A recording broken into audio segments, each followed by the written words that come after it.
계시네.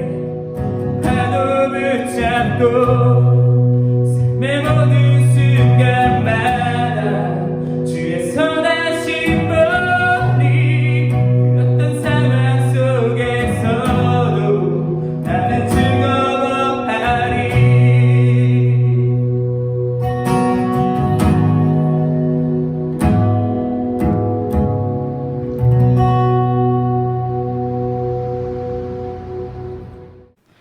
함께 사도신경 하심으로 우리의 신앙을 고백하도록 하겠습니다. 나는 전능하신 아버지 하나님 천지의 창조주를 믿습니다. 나는 그의 유일하신 아들 우리 주 예수 그리스도를 믿습니다. 그는 성령으로 잉태되어 동정녀 마리아에게서 나시고 본디오 빌라도에게 고난을 받아 십자가에 못 박혀 죽으시고 장사된 지 사흘 만에 죽은 자 가운데서 다시 살아나셨으며 하늘에 오르시어 전능하신 아버지 하나님 우편에 앉아 계시다가 거기로부터 살아있는 자와 죽은 자를 심판하러 오십니다. 나는 성령을 믿으며 거룩한 공교회와 성도의 교제와 죄를 용서받는 것과 몸의 부활과 영생을 믿습니다. 아멘. 다 같이 찬송가 50장 찬양하시면서 준비하신 예물 하나님 앞에 올려드리겠습니다.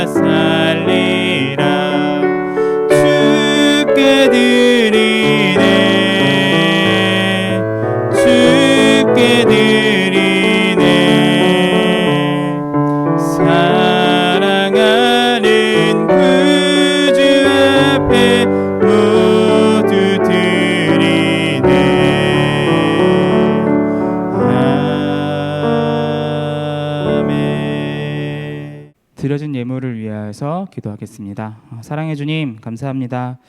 부족하고 연약한 우리를 부르시고 우리를 통하여 예배받기 원하시는 주님, 우리가 코로나라는 힘든 상황 속에서도 온라인으로 아버지 앞에 나아갑니다. 하나님, 예배 가운데서도 빈손으로 나아가지 않고 우리가 예물 드리며 주님 앞에 나아갑니다. 이 예물 받으시고 쓰여지는 곳곳마다 주님의 영광이 널리 전파되어지는데 주님만 영광 받으시는 순간에 사용되어지는 예물 될 수 있도록 함께하여 주시옵소서. 주님, 코로나로 인하여 많은 사람들이 힘들어하고 있습니다. 주님, 그들에게 주님의 위로와 평안을 더하여 주시고 이 어려움을 통하여서 아버지 영광이 더 드러나고 아버지의 사랑이 더 드러나는 그런 세상 되게 하여 주시옵소서. 그리스도인들이 먼저 회개하고 먼저 자복하고 먼저 겸손하게 세상에서 빛과 소금의 역할을 감당할 수 있도록 주님, 우리에게 은혜 내려 주시옵소서. 예배의 시종을 주님께 부탁드립니다. 받아주시고 은혜 내려 주시옵소서. 모든 말씀 우리 구주 예수 그리스도의 이름으로 간절히 기도드렸습니다. 아멘. 오늘 우리에게 주신 하나님의 말씀은 로마서 3장 23절 24절 말씀입니다. 로마서 3장 23절 24절 말씀입니다. 제가 읽도록 하겠습니다. 모든 사람이 죄를 범하였음에 하나님의 영광에 이르지 못하더니 그리스도 예수 안에 있는 속량으로 말미암아 하나님의 은혜로 값없이 의롭다 하심을 얻은 자 되었느니라. 아멘. 네, 계속해서 우리 로마서의 말씀을 천천히 살펴보고 있습니다. 일단 말씀을 함께 나누기 이전에 먼저 가장 중요한 요즘 요즘 사태에 코로나 사태에 맞이해서 조금 우리가 알아야 될 것을 하나만 짚고 넘어가도록 할게요.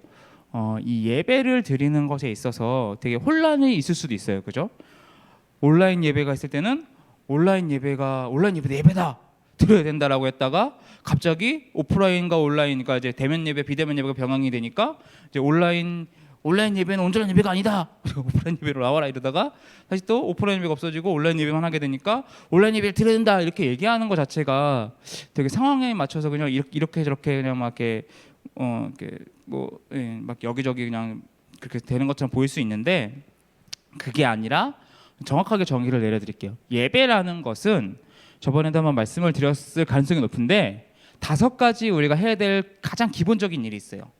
말씀, 기도, 찬양, 이것을 3대 이제 의무고요. 예배에서의 거기 2개가 더 보는데 2개가 더 뭐냐면 봉헌, 헌금, 그러니까 예물과 그다음에 교제예요. 교제.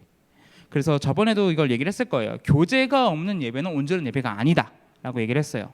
그래서 온라인 예배와 오프라인 예배 중에 2개가 병행이 됐을 때 같이 드릴 수 있을 때는 우리가 가급적 오프라인 예배, 그러니까 대면 예배를 드리는데, 왜냐하면 온라인 예배에서 교제하기 너무 어렵기 때문에, 교제가 사실상 없는 것과 마찬가지이기 때문에 우리가 5가지 해야 될 것들 중에 하나를 온전히 행하지 못하기 때문에 온라인 예배가 아닌 오프라인 예배로 나와라라고 얘기를 했던 거고요. 근데 오프라인 예배를 못 드릴 상황이 되었어요. 그죠? 그러면 온라인 예배는 이 교제가 없는 불완전한 예배이기 때문에 예배가 아닌 거 아닙니까? 라고 얘기를 할 수도 있어요. 그런데 우리가 예배를 드릴 때 예배를 왜 드리는지를 한번 생각을 해봐야 돼요. 예배를 왜 드리죠? 내가 어떤 종교적 의식을 얻기 위해서, 종교적인 어떠한 그 마음가짐을 얻기 위해서, 만약에 그렇게 예배를 드리고 있다면, 나 자신을 위해서 그렇게 드리고 있다면 그 예배는 잘못된 예배예요. 예배는 내 자신을 위해서 드리는 게 아니에요. 절대 아니에요. 예배는 하나님을 위해서 드리는 거예요. 하나님을 기쁘시게 하기 위해서 예배를 드리는 거거든요. 자, 그러면 우리가 예배를 드림으로 하나님이 기뻐하셔야 예배를, 그러니까 온전한 예배가 되는 거겠죠. 네. 아무리 5가지를 다 한다 할지라도 하나님이 기뻐하지 않으시면 그거는 온전한 예배가 아니고, 이 5가지 중에 하나를 못 한다 할지라도 하나님이 기뻐하시면 그게 온전한 예배가 되는 거겠죠. 그죠? 자, 전 선생님이 옛날에 한 고등학교 3학년 때 만났던 형이 있어요. 만났던 무리가 있는데 사진 찍는 무리였거든요. 간단하게 이렇게 본론이 아니니까, 설교 본문의 내용이 아니니까. 그 무리에서 이제 그 한 형이 이제 2살인가 많은 형인데 생일이었어요. 그리고 몰래 챙겨주려고 몰래 이렇게 막 이렇게 케이크랑 선물이랑 다 이렇게 몰래 준비해갖고 밤에 늦게까지 촬영을 하다가 뒤풀이하고 밥 먹고 이렇게 수다 떨다가 11시쯤 돼가지고 이제 지하철 타고 이제 막 헤어지는 그런 상황 속에서 이제 거기 지하철 정류장에서 이제 10시쯤 됐을 거예요. 이제 막 그 깜짝 파티를 서프라이즈 하면서 해준 거예요. 근데 그 형이 갑자기 정색을 하면서 난 싫다는 거예요. 생일이. 자, 이상한 사람들 많죠 세상에. 그래갖고 결국에는 이제 그거 갖고 이제 우리 생일 축하를 해주다가 그 형은 이제 막 이렇게 싫다고 하다가 그러다가 그 여자의 한 명이랑 그 형이랑 막 싸웠어요. 우리가 생일 챙겨주는데 왜 싫다고 그러냐, 말이 되느냐. 그랬더니 자기는 싫다. 나 생일 받는 거 별로 안 좋아한다. 막 그렇게 옥신각신 싸웠어요. 그 모습을 보면서 선생님이 생각했던 건 뭐였냐면, 생일을 축하받는 사람이 싫어하는 방법으로 축하하는 건 옳은 건 아닌 것 같다라는 생각이 들더라고요. 그렇죠? 예배도 마찬가지예요. 하나님을 기쁘시게 해야 되는 게 예배인데 하나님이 기뻐하시지 않는 예배가 성경에도 나와요. 성경에 보면 뭐라고 나오냐면, 막 이렇게 겉으로는 되게 잘 돼 있어요. 막 찬양도 막 의리의리하고 막 슈퍼 찬양팀 나와가지고 막 기타 치면서 드럼 치면서 막 할렐루야 막 이렇게 예배하고 찬양하고, 막 장로님들 막 이렇게 권사님들 나와가지고 주여 하면서 기도하고, 막 목사님 나와가지고 예수님께서 막 설교도 끝내주고 성가대 막 빵빵하고 막 그렇게 예배를 드렸어요. 지금으로 따지면 그렇게 휘황찬란하게 예배를 드렸는데 하나님께서 그 예배를 보시고 뭐라고 평가하셨냐면 지겹다라고 평가를 하세요. 너희 마음이 없어. 너희 그 예배는 겉으로만 의리의리하고 안에 속알맹이는 하나도 없네. 니네 삶은 다 무너져 있고 니네 살고 싶은데 살아가면서 무슨 나한테 예배를 드린다고 하는 거야? 난 그 예배 안 받을 거야라고 말씀을 하세요. 차라리 예배 드리지 말고 순종을 해. 그렇게 말씀을 하세요. 사랑하는 여러분, 지금 아마 가치 충돌이 일어날 수도 있어요. 네, 그죠? 뭐 어떤 교회에서는 뭐 예배를 목숨을 걸고 사수해야 된다. 그거는요, 우리가 그러니까 우리는 2가지 선택할 수 있어요. 세상에 코로나라는 이 질병 때문에 평판이 안 좋아지고 하나님의 이름을 막 진짜 개똥같이 취급하게 만들면서, 그러면서 세상에 악을 끼치면서 예배라는 이 행위를 고수할 것인가, 온전한 예배라고 말하는, 아니면 불완전한 예배를 할지라도 세상에 덕이 되고 하나님의 이름을 높이고 하나님의 이름을 영광되게 하면서 이 예배를 우리가 드릴 것인가를 2개를 놓고 판단을 했을 때 어떠한 것이 과연 하나님이 기뻐하시겠냐는 거예요. 어떠한 행위를 하나님께서 더 옳다라고 판단을 하실까요? 예수님의 행적을 살펴보면 절대 악을 행하면서 드리는 예배를, 하나님의 예배를 평가하신 것과 하나님의 예를 받으시는 것과 예수님의 이 땅에 내려서 삶의 행적들을 살펴봤을 때는 절대 악을 끼치면서 예배를 고수하는 것을 하나님께서 옳다라고 얘기하실 리가 없어요. 그러면 그렇게 말씀하실 거면 차라리 그 바리새인들라도 니네 잘했다고 말씀을 하셨어야죠. 바리새인들은 자기네가 지킬 거 다 지키면서 예수님 앞에 나아갔거든요. 목숨같이 여기면서 이건 꼭 지켜야 된다고. 하지만 그게 아니었죠. 사랑하는 여러분, 많은 것들이 지금 다 이제 여러분들이 이 영상으로 예배를 드리게 되는 날이 되면 많은 것들이 또 많이 또 금지가 될 거예요. 이제 뭐 사회적 거리 단계 2.5단계 해갖고 뭐 0.5도 나왔죠. 그런 이제 상황 속에서 힘들지만 우리가 그래도 그리스도인으로서 크리스천으로서 마땅히 해야 될 도리를 하면서 오히려 세상의 빛과 소금의 역할을 감당하면서 살아갈 수 있는 우리들이 되길 간절히 소망합니다. 이제 오늘 말씀 속에서 조금 살펴보고자 합니다. 오늘 말씀에는 이제 사실 이제 앞뒤로 이제 이 내용이 뭐냐면 하나님의 새로운 의가 나타났다라는 내용이에요. 그러니까 이 말씀은 사실 성경 전체를 압축해 놓고 있는 그러한 내용이다라고 말해도 과언이 아닐 정도로 굉장히 중요한 내용이거든요. 그 중에서도 오늘 우리가 읽은 이 짧은 본문은 그 중에서도 압축되어 있는 굉장히 이 성경의 핵심적인 내용이 23절, 24절에 나와 있습니다. 23절에 보면은 모든 사람이 죄를 범하였음에라고 되어져 있어요. 그러니까 이 세상의 모든 사람들은 죄라는 거예요. 죄인이라는 거예요. 그 앞에 보면 이제 율법이라는 단어가 나오거든요. 율법이란 뭐냐면 하나님께서 이제 아담과 하와를 창조를 하셨잖아요. 이렇게 아담과 하와를 만드시고 어이구 이쁜 거 이러면서 참 만드셨단 말이에요. 만드시고 이게 막 하다가 걔네들이 뭘 했죠? 걔네들이니까 좀 그러네요. 그분들이 뭘 하셨죠?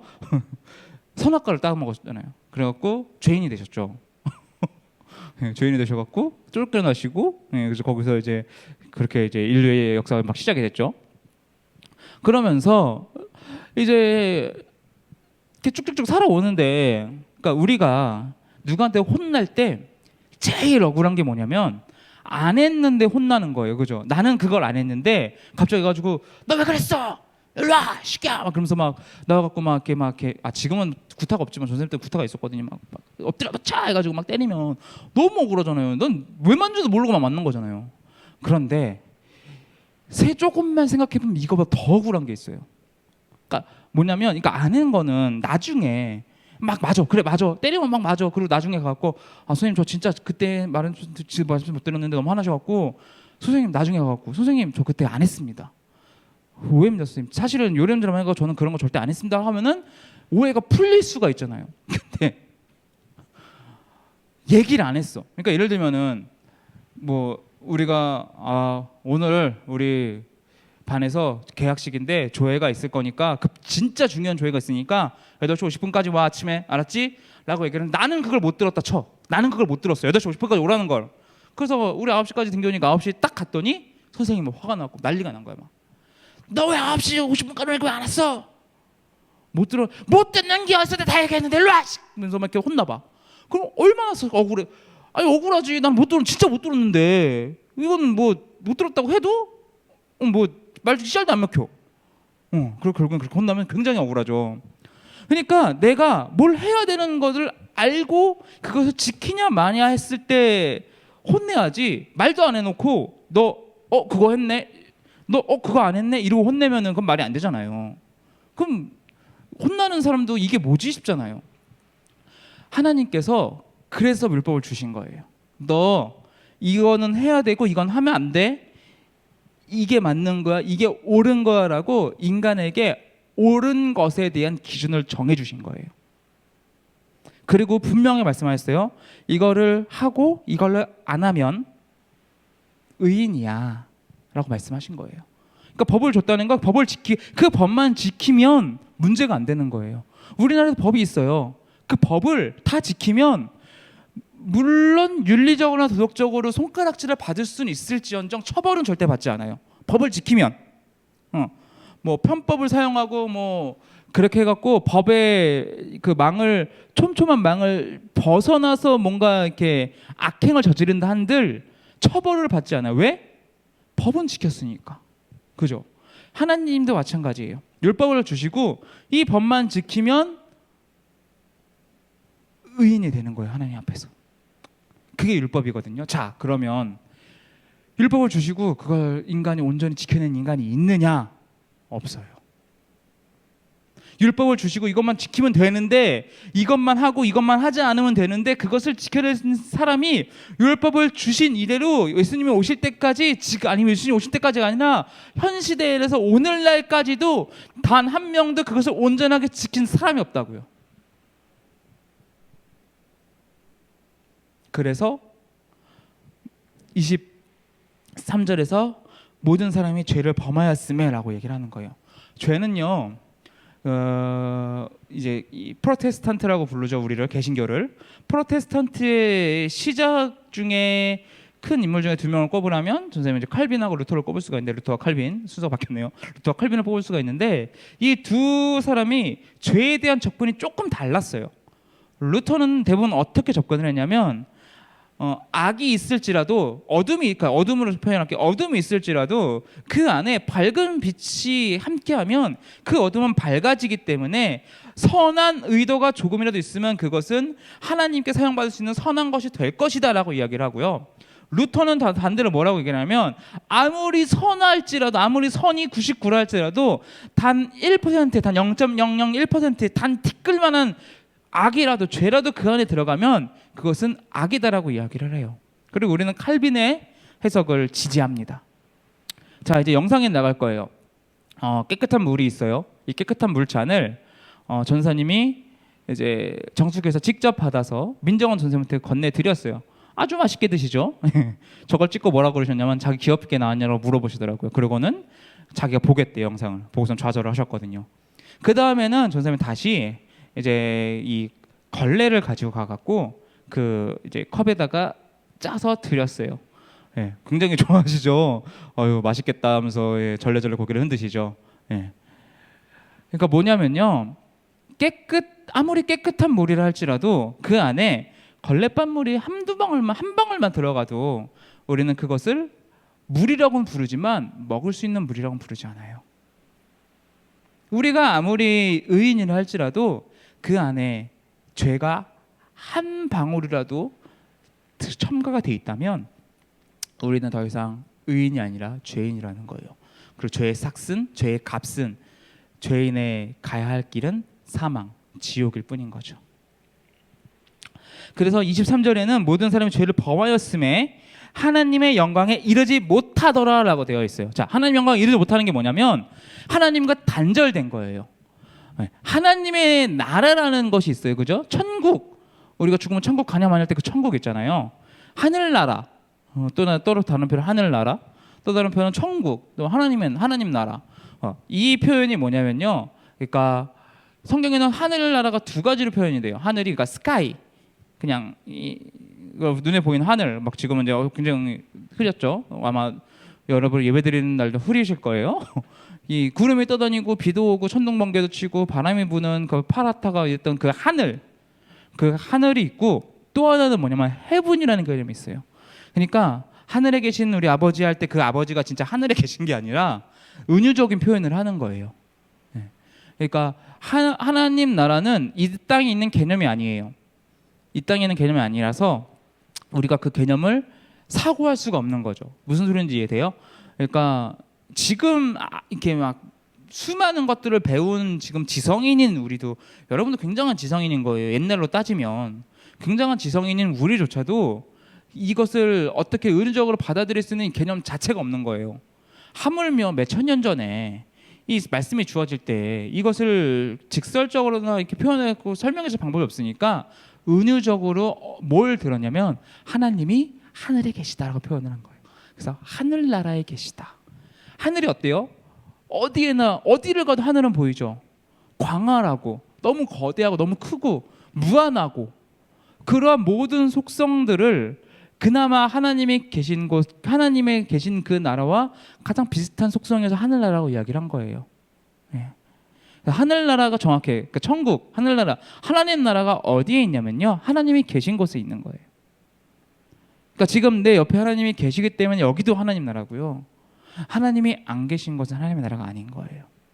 하나님 영광에 참여하는 것은 무엇이냐면 하나님이 나와 함께 하시고 내 삶에 관여하시고 내 삶에 인도하시고 그 이끄시는 그 모든 것들을 내가 함께 하나님과 동행하면서 살아가는 그 삶이 하나님의 영광에 참여하는 거거든요.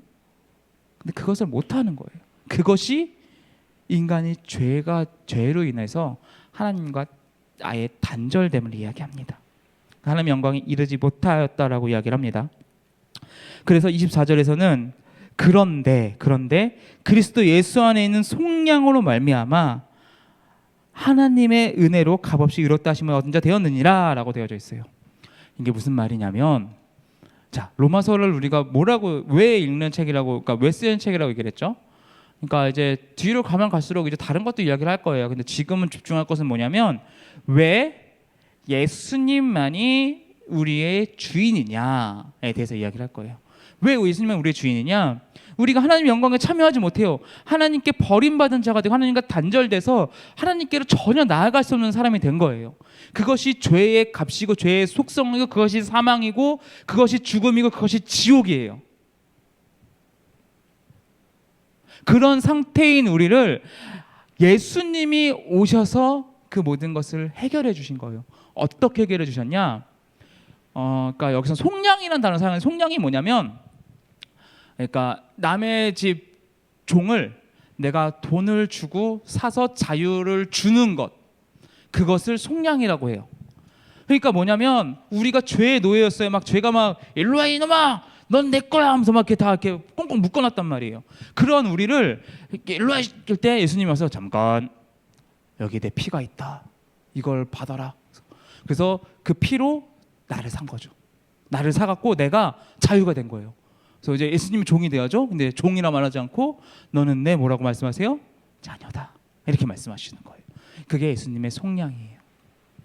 근데 이 뒤에가 이제 정말 중요한 이제 핵심적인 내용이 있는데, 그게 뭐냐면 하나님의 은혜로 값없이 의롭다 하심을 얻었다라고 되어져 있어요. 자, 하나님의 은혜로 값없이 의롭다 하심을 얻었다. 그러니까 이것을 이제 칭의라고 불러요. 이거는 계속 얘기해도, 그러니까 칭의하면 다다다다 이렇게 나올 정도로 들어도 전혀 아깝지 않은 내용이거든요. 칭의, 그러니까 뭐냐면 우리가 의로워진 게 아니라 우리가 의롭다 하심을 칭함을 받은 거예요. 칭호를 받은 거야. 하나님께서 너를 이제 의인이라 칭하노라 이러고 칭한 거예요. 이게 왜 중요한 개념이냐면, 우리가 의인이 된 건데, 의인이 된 게 내가 어떤 행위라서 된 게 아니에요. 내가 잘나갖고 의인이 된 게 아니고요. 야, 너 좀 잘났는데? 내가 너 구원할게. 하나님 이러신 게 아니라고요. 공부를 잘해서 그런 것도 아니고요. 우리가 뭐 잘생기거나 이뻐서 그런 게 아니에요. 여러분 착각하지 마세요. 우리 교회 고등부에는 일단 그런 인물이 없어요. 없어요. 예, 착각하시면 안 돼요. 막 이렇게 아침에 이렇게 막 이렇게 샤워하고 나가지고 딱 거울 보면서 잘생겼는데 이러면 안 돼요. 도대체 알겠죠? 예, 그러면 안 돼. 없어요. 예. 뭐였지? 잘생긴 거 이뻐서 그런 것도 아니에요. 여러분들의 집이 잘 살아서 그런 것도 아니고요. 어떠한 것으로도 여러분들이 이 의롭다함을 받은 게 아니에요. 여러분, 몇 달 전에 이제 전 국민을 대상으로 국가재난지원금을 줬잖아요, 그죠? 전 국민한테 줬어요. 모두에게 공평하게. 정말 모두에게 줬나요? 모두에게 주지 않았어요. 어떤 사람한테 줬어요? 전 국민은, 그러니까 대상이었어요, 대상. 그리고 수령할 수 있는 사람들은 어떠한 사람들이었냐면 신청한 사람들이었어요. 정확히 하게 말해야 돼요. 모든 사람의, 그러니까 대상은 모든 사람이었고 받은 사람은 모든 사람이 받은 게 아니라 이 중에서 그 일정 기간 동안, 정해진 그 긴 기간 동안 신청한 사람들에 한해서 모두 지급을 해줬어요. 그러면 신청한 사람이 위대한 일을 한 거예요. 내가 그 바쁜 와중에 동사무소 가서 신청했어. 나 대단해.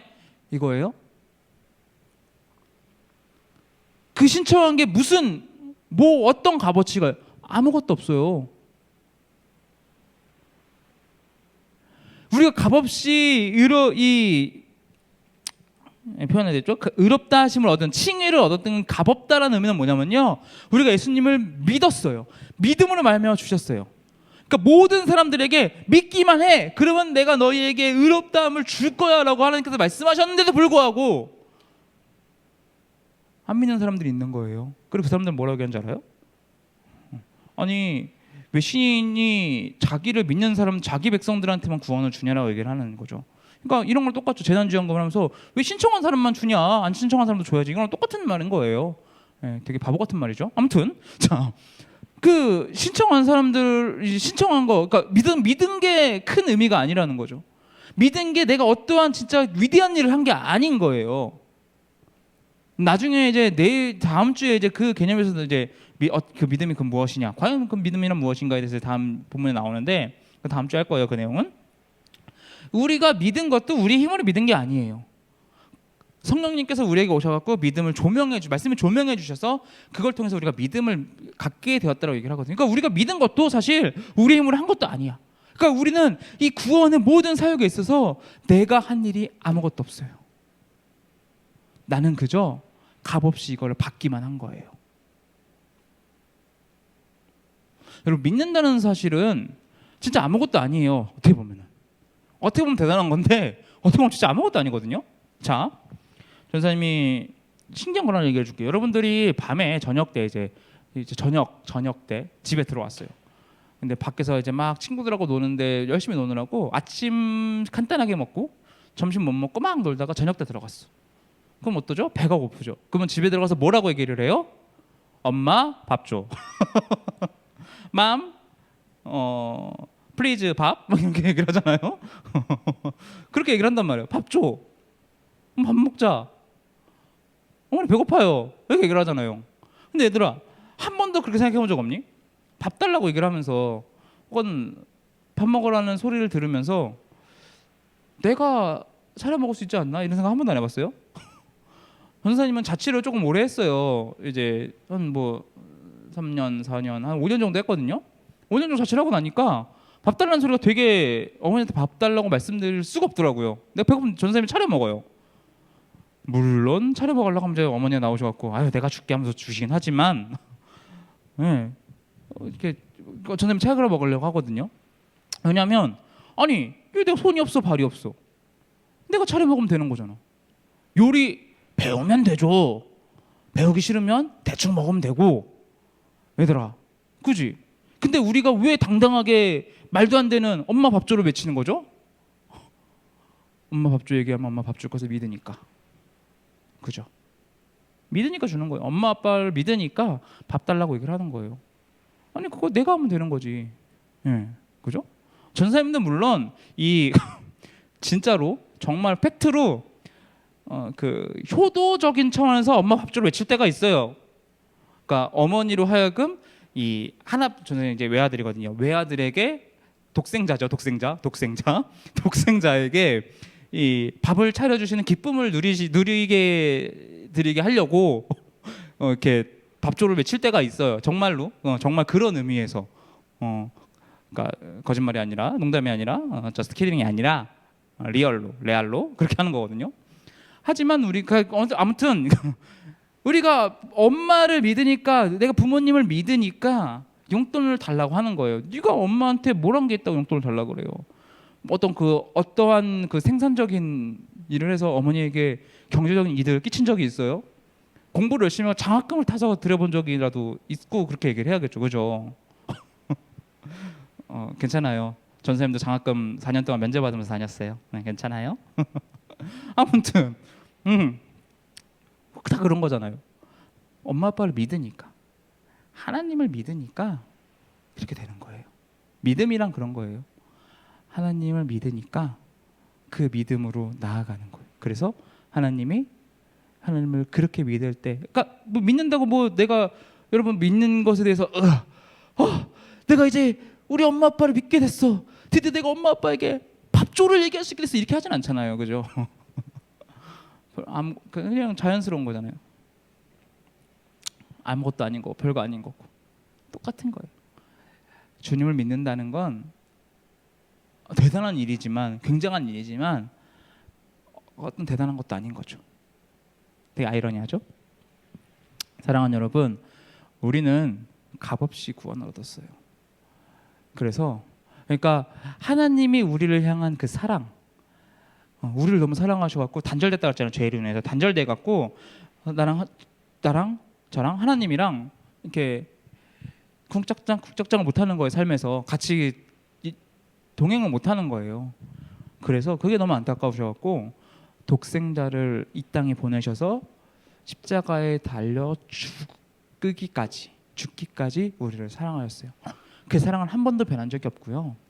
내가 하나님 앞에 사랑받을 만한 존재인 적도 한 번도 없었어요. 이건 내가 태어나기 전부터 시작해서 이 세상이 멸망해서 예수님이 다시 오실 때까지 절대 변하지 않는 사실이에요. 단 한 번도 우리는 하나님 앞에 사랑받을 만한 존재인 적이 없었어요. 구원받을 만한 가치가 있던 적이 단 한 번도 없었어요.